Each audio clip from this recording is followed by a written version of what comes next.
제목을 한번 같이 읽겠습니다. 시작. 죄와 의와 심판 그리고 십자가. 여러분, 우리 표를 한번 9정도 지났는데 한번 같이 읽어볼까요? 시작. 성령 충만으로 복음 전하는 교회. 성령 충만하면 우리에게 어떤 모습이 나타날까요?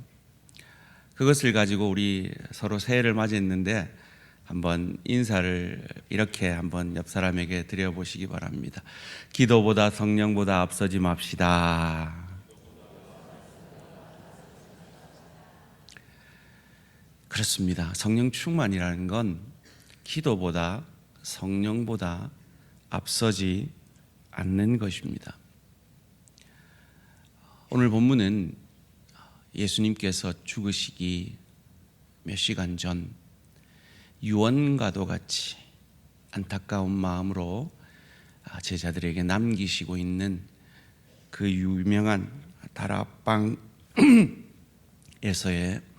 마지막 말씀입니다. 예수님의 그 답답함이 오늘 본문 5절 6절에서 느껴집니다. 지금 내가 나를 보내신 이에게로 가는데 너희 중에서 나더러 어디로 가는지 묻는 자가 없고, 도리어 내가 이 말을 함으로, 무슨 말입니까? 나 때문에 너희가 핍박받을 것이다 라는 이 말을 함으로 너희 마음에 근심이 가득하였도다 라고 말씀하십니다. 이 무거운 분위기가 느껴지십니까? 이 무거운 분위기 속에서 예수님이 그들을 7절 말씀으로 격려하고 위로하고 계십니다. 함께 읽겠습니다. 시작. 그러나 내가 너희에게 실상을 말하노니 내가 떠나가는 것이 너희에게 유익이라. 내가 떠나가지 아니하면 보혜사가 너희에게로 오시지 아니할 것이요 가면 내가 그를 너희에게로 보내리니. 아멘. 내가 떠나가는 것이 너희에게 유익이다. 왜냐하면 보혜사께서 너희에게 오실 것이기 때문이다 라고 위로하고 계십니다. 여러분, 보혜사의 뜻이 뭔지 기억이 나십니까? 영어로 3가지 단어로 번역을 하고 있습니다. 카운셀러, 상담가라고도 번역하고 있고요. 컴포터, 위로자라고도 번역하고 있고요. 헬퍼, 도우는 자라고도 번역하고 있습니다. 맞습니다. 이 모든 뜻을 가지신 분이 보혜사이십니다. 무엇을 위로하시고 무엇을 상담해 주시고 우리에게 무엇을 도와주시려는 것일까요? 8절 말씀, 그가 성령이 와서 죄에 대하여, 의에 대하여, 심판에 대하여 세상을 책망하심으로 우리를 도와주시겠다, 우리를 위로하시겠다, 우리를 상담하시겠다라고 말씀하고 계시는 겁니다. 여기서 이 책망하시리라는 이 단어를 원문에 보면 엘렌코라는 단어인데요, 신약 성경에 17번이 쓰였더라고요. 그 뜻은요, 폭로하다, 잘못된 것을 바로잡다, 고소하다, 고발하다라는 뜻인데요. 오늘 본문에서는 전치사 회리라는 단어와 함께 쓰였기 때문에 고소하다, 고발하다라는 의미로 쓰인 단어입니다. 도대체 죄에 대해서 세상에 무엇을 고발하려는 것일까요? 의에 대해서 세상에 무엇을 드러내시려는 것일까요? 심판에 대해서 세상에게 무엇을 알게 하시려는 것일까요? 여기서 쓰인 이 엘렌코라는 단어를 요한복음 8장 46절에서도 쓰이는데요, 어떤 단어일지 한번 생각해 보십시오. 너희 중에 누가 나를 죄로 책잡겠느냐? 내가 진리를 말하는데도 어찌하여 나를 믿지 아니하느냐? 어떤 단어일까요? 그렇죠, 책잡겠느냐, 지적한다는 거죠. 요한복음 3장 20절에도 똑같은 단어가 쓰이고 있습니다. 악을 행하는 자마다 빛을 미워하여 빛으로 오지 아니하나니 이는 그 행위가 드러날까 하며, 어떤 단어요? 드러날까 하며. 고소하면 드러나죠. 도대체 세상에 대해서, 죄에 대해서 무엇을 드러내고, 의에 대해서 무엇을 드러내고, 심판에 대해서 무엇을 드러내고 고소하신다는 말씀일까요? 여러분, 이 고소라는 말을 들으면 누구나 심장이 벌렁벌렁 뛰지 않습니까? 누가 나를 고소한다고 생각해 보세요. 이게 엄청 스트레스를 받는 일입니다. 성령이 우리를 고소한다 하는 것은 우리가 스트레스를 받을 이유가 없는 것입니다. 왜냐하면 그 고소 뒤에는 그리스도 예수의 십자가 구속과 속량이 있기 때문입니다. 마치 최근에 어떤 뉴스에서 윤 대통령이 사면을 하셨다라고 뉴스가 나왔잖아요. 그 사면을 받는 그 대상자들은 더 이상 고소할 그 명분이 없는 거죠. 사면을 받아버렸기 때문에요. 그처럼 성령이 우리를 향한 고소는 그와 같은 고소인 것을 우리는 한번 살펴보고자 합니다. 첫 번째로, 죄에 대해서 책망하신다라는 것은 예수를 믿지 않는 것이 죄임을 고소하신다라는 의미입니다. 왜 예수를 믿지 않는 것이 죄냐? 죄는 하나님과 단절된 것입니다. 그리고 그 단절 가운데 하나님께로 다시 가는 길은 예수만이 유일한 길이요, 유일한 진리요, 유일한 생명이기 때문입니다. 그것을 오늘 본문 9절이 잘 보여주는데요. 죄에 대하여라 함은 그들이 나를 믿지 아니하며, 이 개역 개정은 조금 이해하기가 좀 쉽지가 않습니다. 그런데 공동 번역으로 이것을 풀어서 해석을 한 것이 있는데요. 그분은 나를 믿지 않는 것이 바로 죄라고 지적하실 것이며 라고 우리에게 그 의미를 잘 알려주고 있습니다. 여러분 아시는 대로 이 죄라는 단어는 헬라어로 하마티아라는 단어입니다. 관역을 벗어나는 것이죠. 관역이 벗어난 것은 마음이 조준을 잘못했기 때문에 벗어난 것입니다. 죄가 어떻게 처음 들어왔습니까? 아담과 하와가 그 에덴 동산에서 그 선악을 알게 하는 나무를 아무리 지나다녀도 하나님이 금하셨기 때문에 그 나무 열매 먹고 싶었다는 마음이 들지 않았습니다. 그런데 사단이 뱀을 통하여서 꼬시죠. 뭐라고요? 저 열매 먹으면 네가 하나님같이 될 것이다. 다른 말로 하면 하나님의 통치를 벗어나서 네 생각, 네 뜻, 네 감정, 네 마음대로 사는 것이 더 행복하다라고 유혹합니다. 그리고 그 유혹에 넘어가서 그 선악을 알게 하는 나무를 따먹는 그것이 죄의 시작이었죠. 관역을 벗어난 것입니다. 그래서 그 에덴 동산에서 쫓겨나죠. 하나님과 교제하던 그 에덴 동산에서 쫓겨납니다. 하나님으로부터 단절이 되어지는 그것이 죄의 시작이요, 죄의 근본인 것이죠. 그 죄에서부터 구원함을 받는, 다시 하나님께로 올 수 있는 유일한 길이 예수 그리스도시기에 죄는 예수를 믿지 않는 것입니다. 신약 성경에서 하나님이 용서하지 못한 단 한 가지 죄를 얘기하는데 그건 성령을 회박하는 죄라 그래요.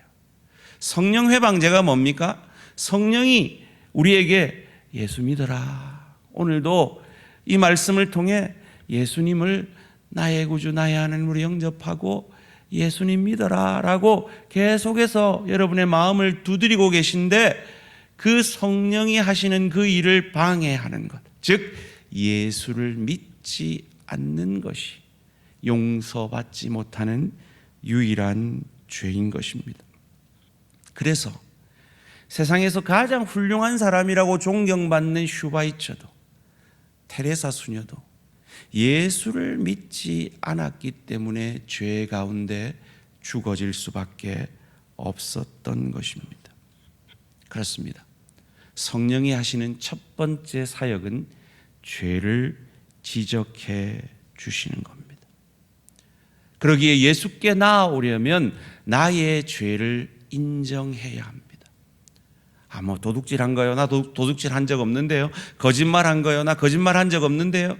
그래요. 도둑질도 죄고 거짓말도 죄입니다. 그러나 그 윤리적인 죄는 그 죄의 열매일 뿐이고 현상일 뿐인 거예요. 궁극적인 죄는 뭐다? 하나님으로부터의 단절인 거예요. 하나님으로부터 단절되었기 때문에 그런 죄의 열매가 맺힌 것이죠.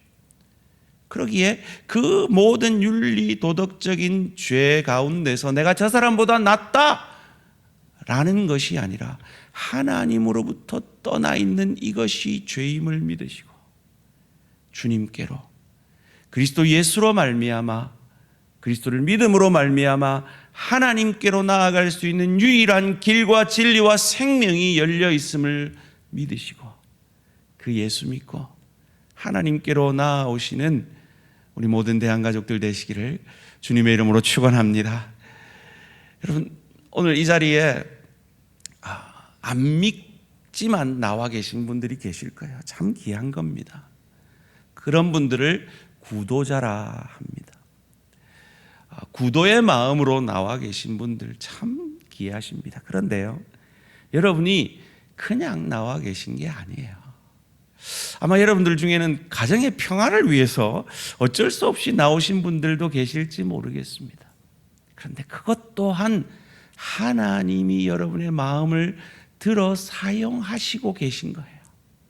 이왕 이 자리에 나오셨으니까 하나님께로 나아가는 유일한 길인 예수를 믿고 여러분을 이 자리에 나오게 하신 가족들과 함께 천국 소망을 가지게 되시는 우리 모든 대한가족들 되시기를 주님의 이름으로 축원합니다. 두 번째로, 의에 대해 책망하신다라는 말은 죄를 지적하는 예수, 즉 회개하라 천국이 가까웠느니라 죄를 지적하심으로 그 사역을 시작하셨죠. 그리고 그 예수를 세상은 죽여버렸습니다. 치워버렸죠.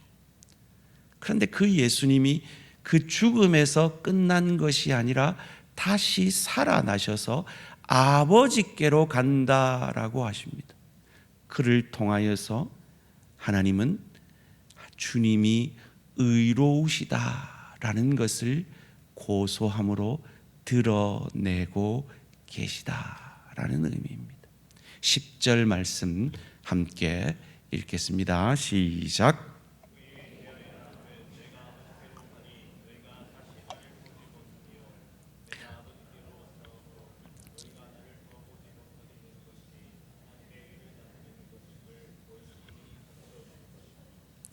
이 표준 세번역에서 이 개역 개정의 말을 풀어서 이렇게 번역하고 있습니다.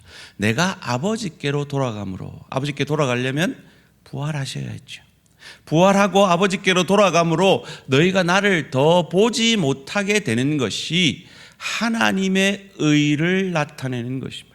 즉 예수가 자기 죄 때문에 죽은 자가 아니라 우리 죄 때문에 죽으신 하나님이시고 그 하나님의 능력으로 살아나시고 원래 계셨던 성부 아버지께로 돌아가는 그것을 통하여서 그가 의로우심을 우리에게 나타내어 보이시고 가르쳐 주고 계시다라는 것입니다. 자신들의 죄를 지적하는 예수를 눈앞에서 없애버렸습니다. 그런데 그 예수가 살아나셨습니다. 그리고 500의 형제에게 일시에 보이시고 승천하시는 장면도 보았습니다. 아버지께로 가는 것을 보았습니다. 그를 통해서 그가 의로우심을 우리에게 증명해 보여주신 겁니다. 율법이 의라고 믿고 있던 유대인들에게 그 율법을 완성하는 새로운 의의 개념을 보여주신 것입니다. 그것을 로마서 3장 20절에서 24절이 우리에게 이렇게 가르쳐 주죠. 그러므로 율법의 행위로 그의 앞에 의롭다 하심을 얻을 육체가 없나니 율법으로는 죄를 깨달음이라. 성령이 오셔서 죄를 지적함으로 깨닫게 하셨죠. 왜요? 그러나 이제는 율법 외에 율법과 다른 방법으로 하나님의 한 의가 나타났으니 율법과 선지자들에게 구약이 예언한 오실 메시아에 대한 증거를 받은 그가 이 땅에 오셨다는 겁니다. 22절 말씀입니다. 그가 누굽니까? 곧 예수 그리스도. 그를 믿음으로 말미암아 모든 믿는 자에게 미치는 하나님의 의니, 그를 믿음으로 의롭게 되어지는 그 복음을, 차별이 없는 이 복음 앞에 23절, 모든 사람이 죄를 범하였음에 하나님의 영광이 이르지 못하더니라는 자기 절망 가운데 있는 그들을 향하여서 이 땅에 오시고 죽으시고 부활하셔서 그의 의로우심을 증명해 내셨으니 24절 말씀 함께 읽습니다. 시작. 그리스도 예수 안에 있는 속량으로 말미암아 하나님의 은혜로 값없이 의롭다 하심을 얻은 자 되었느니라. 아멘. 속량이 무슨 뜻이라 그랬습니까? 값주고 사신 겁니다. 그의 의로우신 핏값을 십자가에서 치르시고 우리를 사셨습니다. 그래서 우리를 의롭다 해 주신 이것을 우리에게 증명해 보이시는 것이 성령의 사역이라는 것입니다. 세 번째로, 심판에 대해 책망하신다라는 말은 세상이 예수를 심판했습니다. 죽였습니다. 그런데 그가 장사한 지 사흘 만에 다시 살아나셨습니다. 세상이 예수를 심판했지만 그로 말미암아 이제 세상이 심판받게 되었음을 고소하고 계시다라는 말이 의에 대하여 성령이 책망하신다 라는 의미입니다. 그것을 11절이 잘 보여주는데요. 11절 말씀입니다. 심판에 대하여라 함은 이 세상의 임금이 심판을 받았습니다. 이것을 공동번역에서 풀어서 이렇게 해석해 줍니다. 이 세상의 권력자가, 대표적인 권력자가 누굽니까? 빌라도죠. 이미 심판을 받았다는 사실로서 정말 심판을 받을 자가 누구인지를 보여주실 것이다. 그들의 능력으로, 그들의 힘으로 세상 권력자가 예수를 죽였습니다. 심판했습니다. 그것으로 자기들이 이긴 줄 알았습니다. 그러나 그가 부활하셨습니다. 승천하셨습니다. 그로 말미암아 자기가 심판받게 될 것이라는 겁니다. 그것을 사도신경이 우리에게 잘 보여주고 있죠. 수십억의 크리스찬들이 매 주일마다 빌라도를 심판하고 있죠. 본디오 빌라도에게 고난을 받으사 십자가에서 죽으시고, 예수가 그대로 죽어 있었으면 그는 심판이 아니죠. 승리자죠. 권력자죠. 그런데 그 뒤가 뭡니까? 장사된 지 사흘 만에 죽은 자 가운데서 다시 살아나심으로 그의 심판이 틀렸다는 것, 그가 이제 심판을 받게 됐다는 것을 우리에게 보여주고 있는 것입니다. 오늘 제목이 뭐였죠?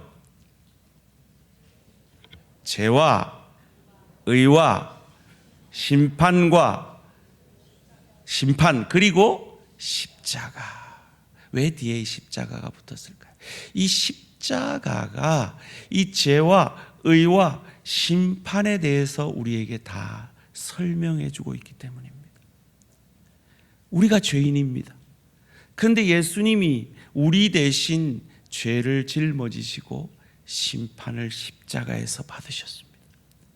그런데 그는 그 죽음에서 머물지 아니하시고 사흘 만에 부활하시고 아버지께로 가셨습니다. 그로 말미암아 그가 의로우심을 우리에게 증거해 보이셨습니다. 그리고 그는 다시 심판주로 이 땅에 오실 것입니다. 재림하실 것입니다. 그때 우리는 그 심판에 안전합니다.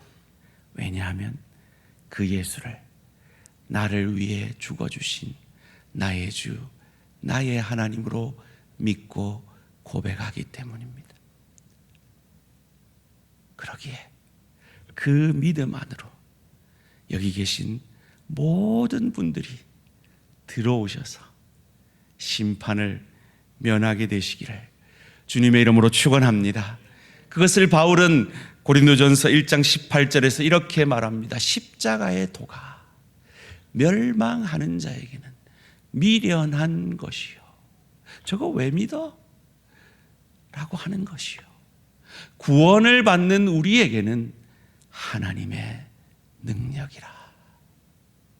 이 능력의 십자가를 믿으시기를 주님의 이름으로 축원합니다.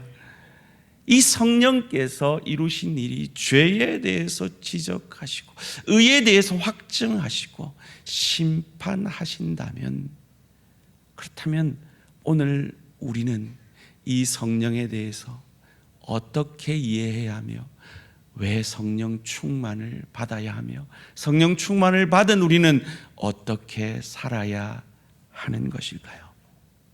여러분, 노트 7번 문제인데요, 이를 통해 성령이 우리 안에 하시는 일은 우리가 어떻게 정리하고 어떻게 성령의 사역을 이해할 수 있을까요? 첫 번째로, 여러분 안에 계신 성령은 저와 여러분의 죄를 지적하십니다.